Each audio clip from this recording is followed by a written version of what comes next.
It is a beautiful day in UJI, Japan.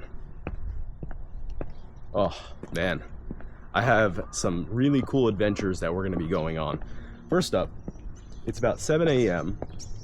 and the temperature is perfect. The sun is very warm, but the ambient temperature is like 60, 65. Couldn't get better than this. So on the docket, first up, we're gonna go and try to get some drone footage of the tea farms. All the tea farms right now are shaded. So with the drone up there, we're just gonna see sheets of black, which is plastic tarp shading, and sheets of straw, that is, you know, the straw shading. Oh, there's a heron or a crane up there. You see that? Probably not. So yeah, today is gonna be a good day. Today's my day off before the craziness of the week sets in, where I'm going to be working on tea farms, I'm going to be working at the tea factories, and all the while I'm going to be bringing you along for the ride. Also, new jacket, check this out. Pretty cool, huh? I just got this. This is workwear, sort of like the equivalent of Carhartt, I guess, but it's I don't know if it's even a brand. I think it's super cheap, like 20 bucks US, just this little coat. Because me and my friend the other day went and bought all new clothing for me to work on the farm. So this is actually what field workers will wear here, like tea farmers. So I got all tea farmer clothes, pants, shirt, jackets, and even tea farmer shoes, which are tabbies. Like, I kind of thought tabbies were just, you know, tabbies are like the shoe with your toe sticking out, I guess, the cut in the toe. I thought that was just for like looks, like it was an old ninja thing, but no, they actually use them nowadays. People on the field use them. This area, by the way, has this building right here, which is like the tea museum. This is the museum, but I'm not sure if this is part of the museum in some way, or it's an actual farmer that owns this land here next to the museum. But it is a tea museum, so having a field nearby is pretty cool. Guys, it's just so hard to live in America when you come here and see this natural beauty. It's like nothing else in the world that's like it. The air is so clean. There's actually like a slight pleasant mushroom or truffle aroma in the air, which is sort of interesting. And coming out so early is very nice. Right now is also Golden Week in Japan. Golden Week is a holiday week. So you can see this is dual layer. So there's a bottom layer of shading and a top layer of shading to get it close to 95, maybe 98 or more % shading. And this is done right before the harvest, because this is really bad for the plant. Sort of kills it. Come on. Come on. Can you see what I see? Is it as beautiful for you as it is for me? Just amazing. Over here is the Keihan train line. Super interesting architecture if you get a chance to come out here. But more interesting is right over here, right behind me, right in front of me, behind you, I guess, is the Hanzu Saibai. Let's go take a look at it. Many bugs in the air. So do you see this?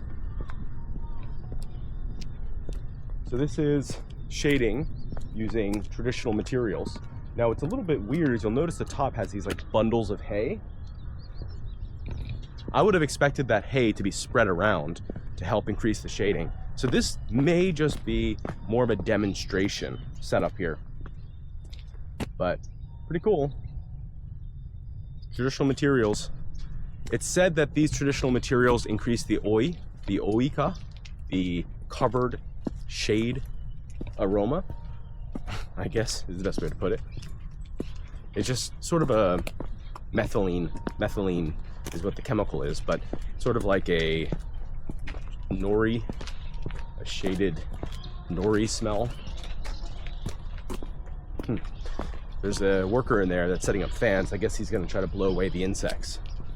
Organic farming, insects are a huge problem, and one I can talk about maybe another time. That's a really interesting topic. Yeah, there's a lot of insects I see in there, little flying bugs. that may be eating the tea leaves. I'm not quite sure. I don't think they are, actually. Look how many there are. They're like crickets almost. Wow. Oh my God. Yeah, that's not pleasant. All right, well, let's see if we can find a good place to set up the drone and do some drone flying right now. A few things to point out. So first is this tea house right here. This tea house is the oldest tea house, I believe, in all of Japan. Like commercial tea house where you can buy matcha, drinks, things like that. And over here, we have the UJI Bridge. This is the UJI Bridge behind me. Also a very important part of the culture here in Uji. You can see how beautiful it is.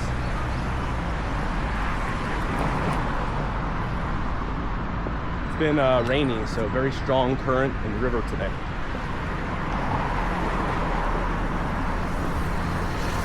Exciting to get to walk through the bridge with how incredible the light is. And of course, on both sides, we have many tea houses and businesses. There's also a lot of new tea houses here, matcha places, I should say, that have popped up in Uji over the past few years. They're not Japanese owned. They're actually Chinese. A lot of them are Chinese owned. That's not necessarily a bad thing, but just not what you would expect in Uji. But a lot of investors came and opened up little matcha places. Well, what I'm going to be doing today, or now, is not as Uji as you might expect. I'm going to Starbucks. Yes, Starbucks of all places. I need internet. There's a bunch of work I need to do on my computer. And the problem is, in Japan, it's really hard to find anywhere that has internet. Sometimes even the Starbucks don't. It blows my mind that a Starbucks wouldn't have it. When you learn about matcha and you learn about tea, there's things you learn. For example, that Uji is one of the first places where matcha cultivation, tea cultivation happened in Japan, and it was chosen because it was close to the river. And that helps matcha. Obviously, you have the nutrients come in, but also it affects the weather. And that's not something you can really understand or feel until you actually come to Uji and stand here. I'm standing right next to the river, and I can feel the coolness from it. The sun is very hot, very direct right now, and there's a slight vapor in the air from the river. And it's hard to explain. Maybe you can kind of see it in the video. It kind of diffuses the air itself. So it makes a lot of sense. And when you come to these places and you visit the terroirs, you get a visceral sense of why tea does well here. So this bridge was mentioned in the tale of Genji, which is a really important part of Japanese lore and culture. See, there's a giant line of people behind me. And they are going to Gyodo-in, which is the temple here in Uji. Luckily for me, I'm not going there. I'm going to Starbucks. The irony of going to Starbucks in Uji is not lost on me. But it is surprising that there's so many people here so early. And I have a feeling that the Starbucks is going to have a lot of people too, even though it just opened. Look, melon.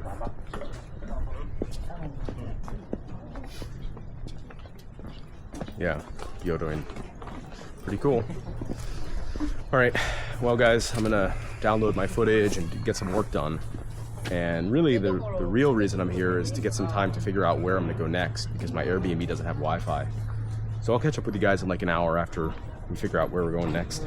All right, so we're gonna go to Fukujuen, which is a tea company, and they have their main, I don't know if it's a factory or shop or something, but we're gonna go to it. It's their cafe here.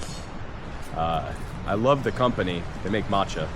But first, let's look at this. Oh my God. Come on, come on. Isn't that amazing?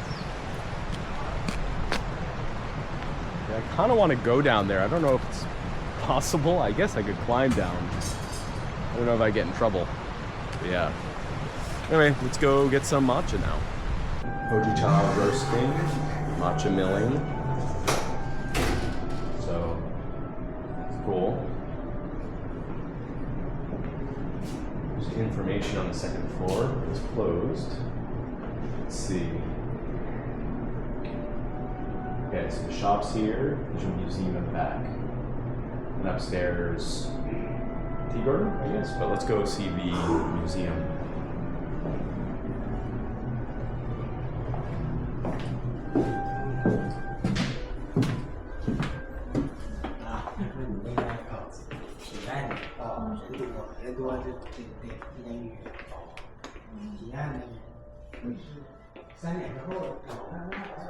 Cool. All kinds of teaware here. Bowls, cups, show on. These are particularly pretty.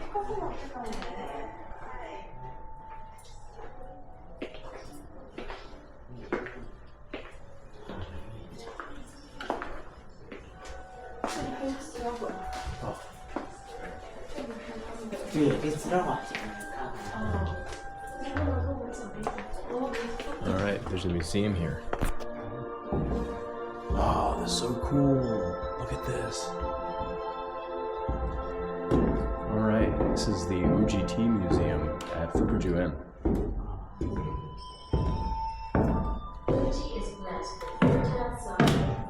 These are the tea storage boxes. This is where tea leaves are rolled by hand.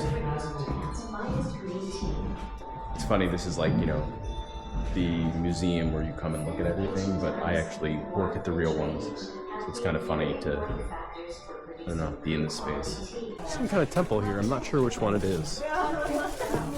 And I feel a little bad because my goal isn't even to come see the temple, just to cut through to go to a cafe.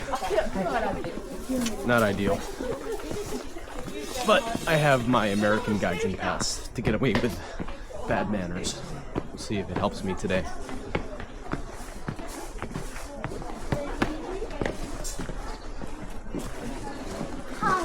Yeah.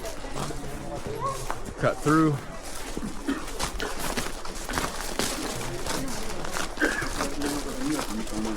Ah, okay, I think this is the rabbit shrine.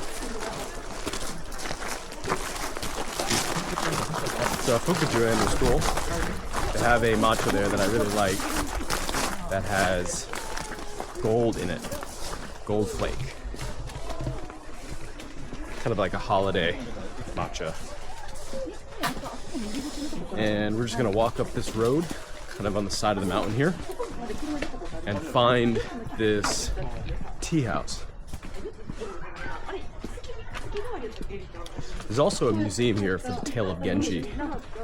Really important literary fiction from the old days in Japan.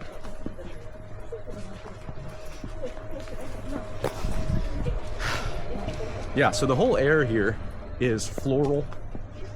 Smells so clean, fresh, and a little bit of a like mushroomy smell that I'm not sure is from mushrooms or like one of the flowers that grows in Japan that has kind of a more musky aroma to it. So this is where we're going. The Unjo Saryo tea house.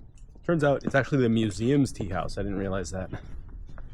Momiji. So these are Japanese maple. You can see. Very tiny. They turn bright orange. So at the right time of the year, walking down here is probably just overwhelmingly beautiful.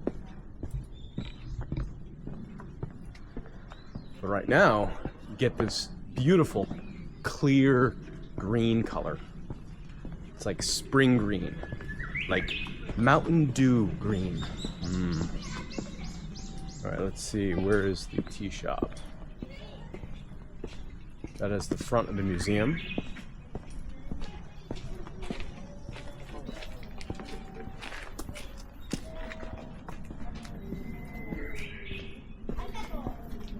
Playground here. Must be over here somewhere. Okay, so check this out. Firstly, this is matcha. I've never seen it served in something like this. It's like a storage. I'll call it a storage hole. I don't know what else to call it.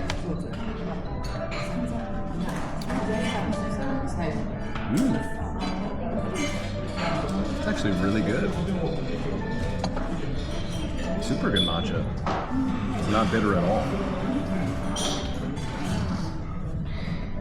Okay, I'm surprised. That is really good matcha.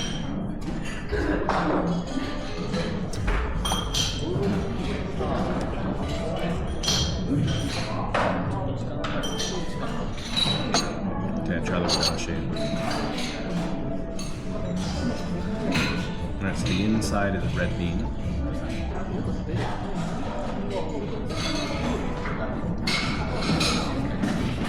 Yeah, simple, clean, absolutely delicious.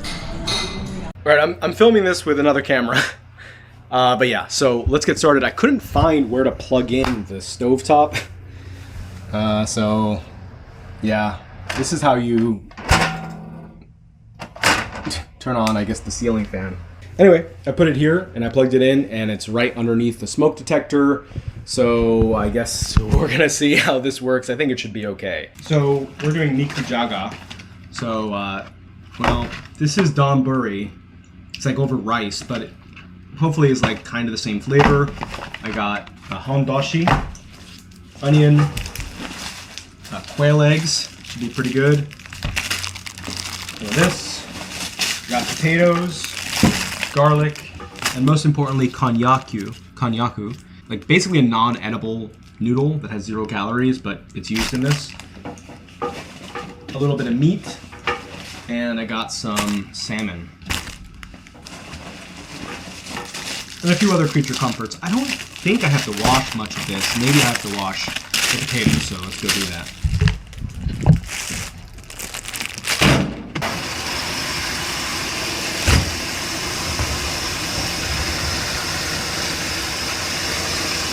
Okay.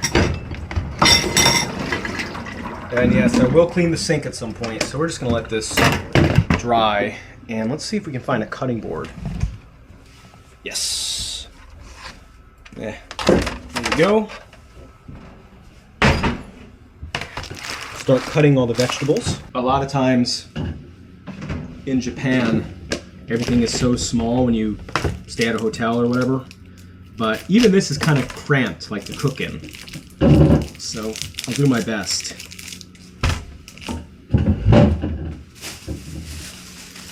Trash bag is here. Cut our onion up.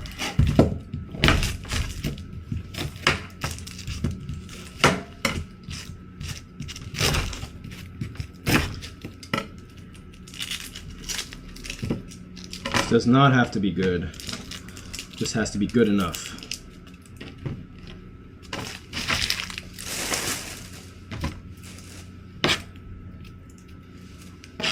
Okay. Do our potato.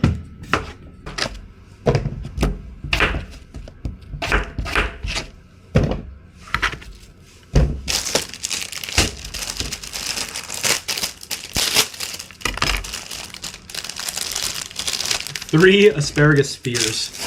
Very specific number.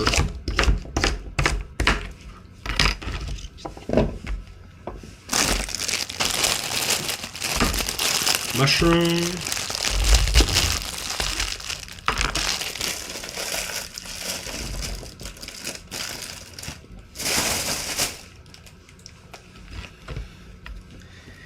Okay. And garlic.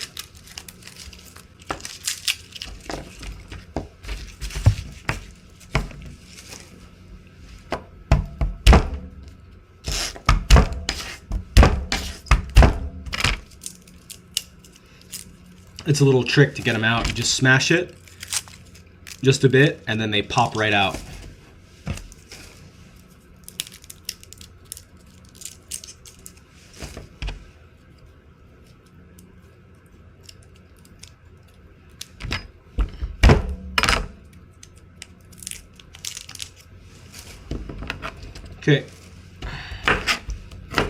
Just gonna lightly chop them.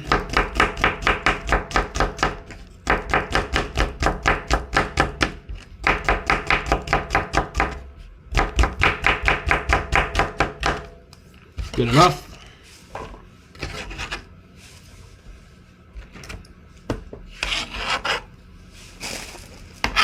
And clean as we go, makes it easy later. So nikujaga is one of my favorite foods in Japan. It's very much like mom food, like what your parents would make you if you were Japanese. And I am not gonna do it justice, but it's good enough, it'll taste good.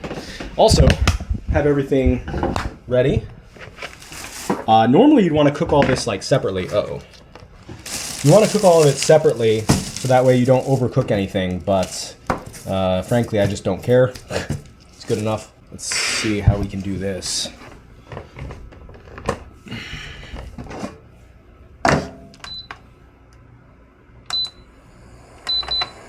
Do kind of low just to see what happens. And I'm pretty sure there is oil. Yeah, here we go. All right, you're not supposed to use olive oil for cooking at high temps, but it's not going to be that high temp.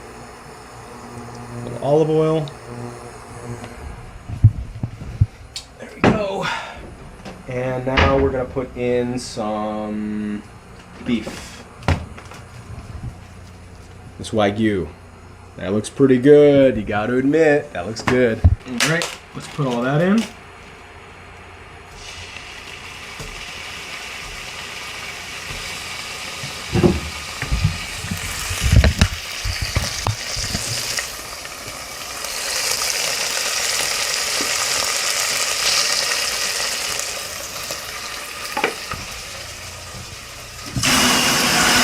Oh, that is way too strong. And I also have some leftover meat here. We'll just go ahead and throw this in too.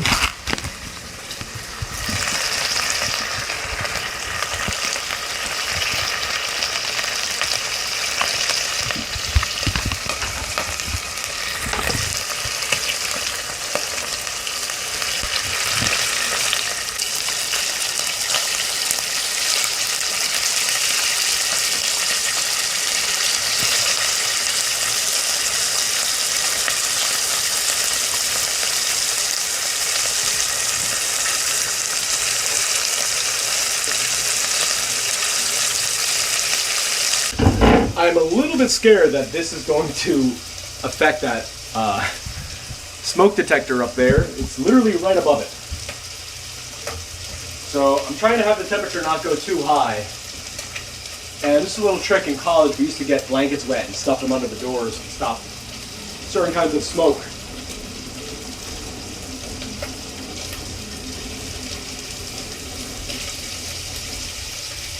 I think at this point I'm just going to go ahead and put all the vegetables in so that way it doesn't trigger the smoke alarm. Even though it probably needs a little more time to brown.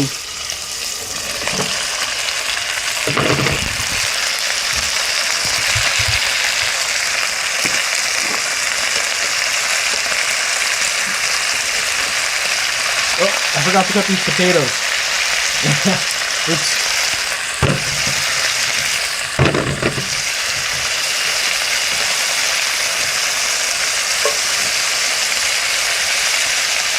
That's pretty good. It's just me here, so no one can judge me. Wagyu, delicious.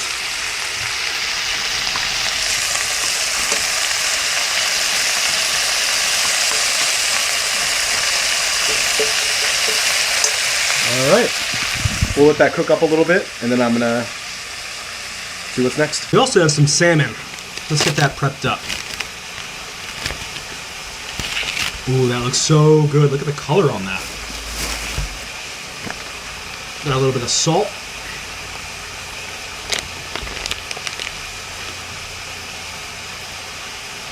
Might not need it.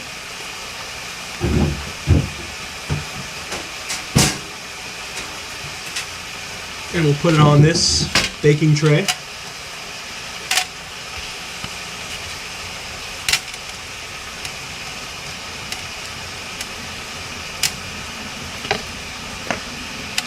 Here we go. There are a lot of bones in there, but yeah.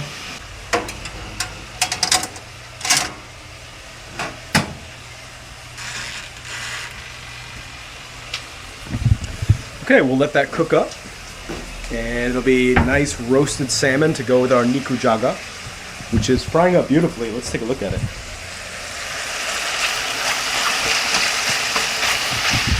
Yeah, just the other day I was at my friend's house. He's one of the farmers here in UJI. And his wife was a cooking teacher.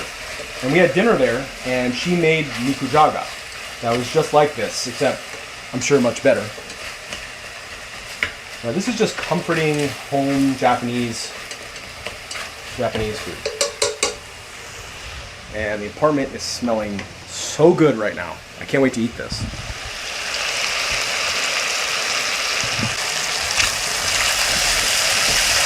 All right. Everything's kind of broken down. I think it's time to add the water. And then we'll let it cook for a while.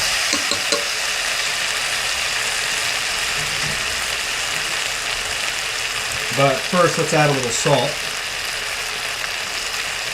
Don't need too much. And let's add water.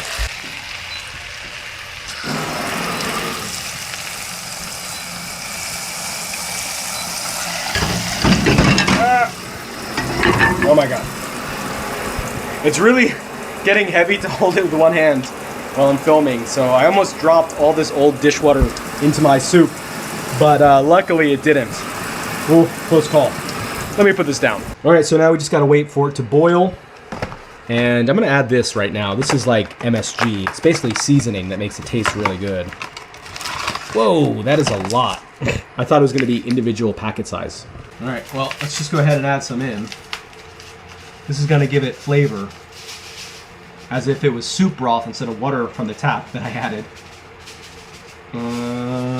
Not sure exactly how much to add, because I am gonna add this next. And this is basically a sauce, a meat sauce, that will kind of thicken it and give it some flavor. All right, so there we go. Ooh, what? We can also check the salmon. Ooh, it's coming. Looking good. Are you excited? I'm excited. It's boiling. All right, it's boiling. So we're just gonna leave this to cook. Oh, it smells so good. We're gonna leave this to cook, I don't know, 30, 45 minutes, just until the potatoes get soft. Then I'm gonna add this in a little bit before it's done, the noodle. This might be done, but I'm gonna do a little bit more on the salmon.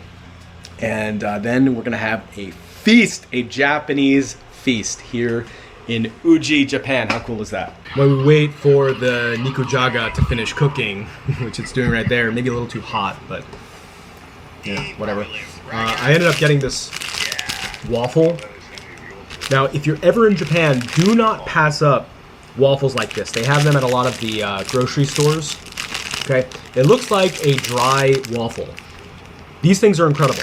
The outside is crunchy, but not from like, I don't know, the skillet or whatever, the mold, but because they put sugar on the outside of it and caramelize it, so it's almost like a brulee. The outside is really crunchy, and then, I don't know if you can see, look how moist the inside is.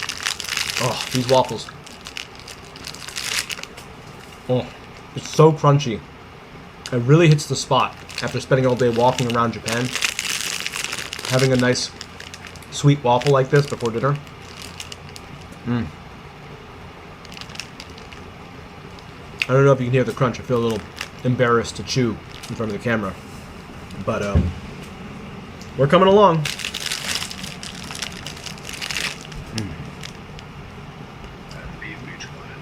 Got YouTube going too. Pretty good evening. Finished packing in here, finished doing laundry, eat dinner, and then go to bed. Tomorrow I have another free day, and then the day after that, the harvest starts. So all the farmers right now are trying to decide when to start the harvesting. So that'll be fun when we actually get to it. All right, we'll know if this is done if the potatoes pierce with the chopstick easily. Oh yeah, that's perfect. Ooh, looks good. All right, not overcooked. Now let's try the sauce. I don't know what's gonna happen. Oh, it's kind of too much. Oh. Uh-oh. Guys, it's not sauce. It's just food. Okay, I'm just gonna add it in. Well, a little weird, but hopefully it tastes good. We'll put some soy sauce, some shoyu in it. Yeah, this is gonna be a little weird. Maybe I shouldn't have put this in, but whatever. Smells pretty good. And we'll add some more of the konnyaku noodles.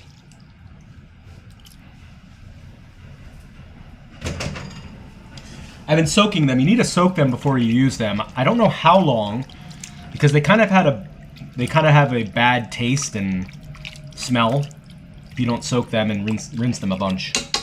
Okay, I think we're done. We got a salad here from a convenience store, which is surprisingly good. Has corn and cabbage and dressing, a whole bunch of stuff. We have the salmon that I grilled salmon.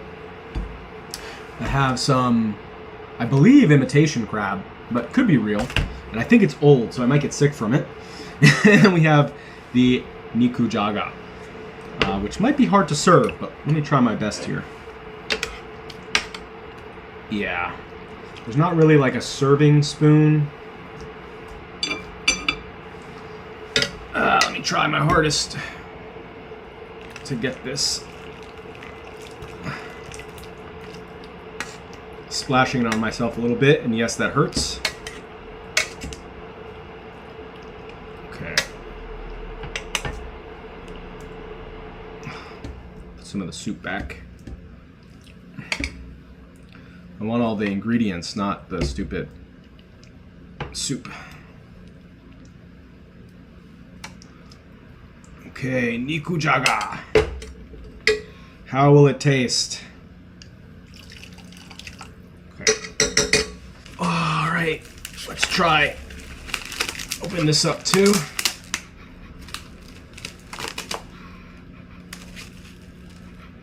I guess it's okay. Not sure. Right. Got the salmon. Nice and salty. Very savory, but not overly salty. The outside has a nice caramelization to it. Tell you what, really hits the spot. This is plain. I actually love plain cabbage with nothing on it.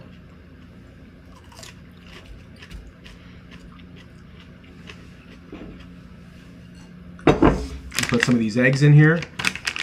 These are quail eggs. And let's try the nikujaga. How will it taste?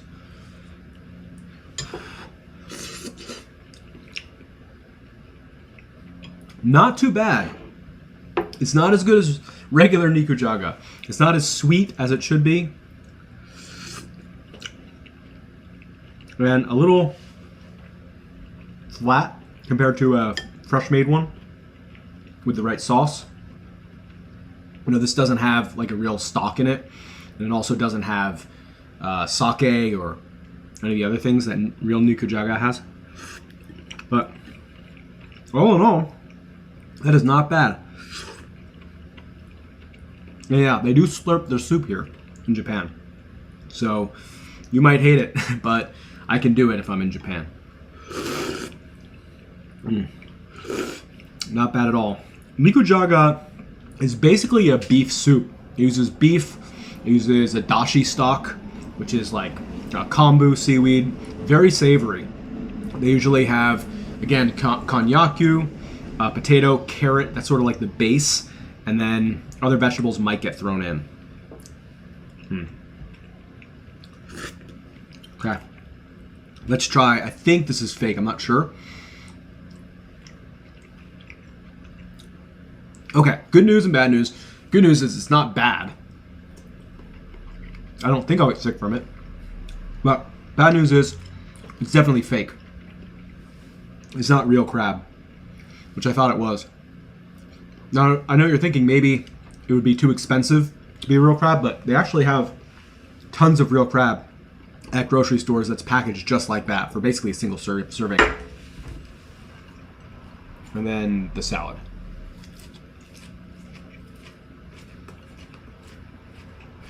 What can you say? It's a simple salad. It's good. Nutty from the sesame. All right. Well, I'm going to finish eating. And then after that, cleanup time.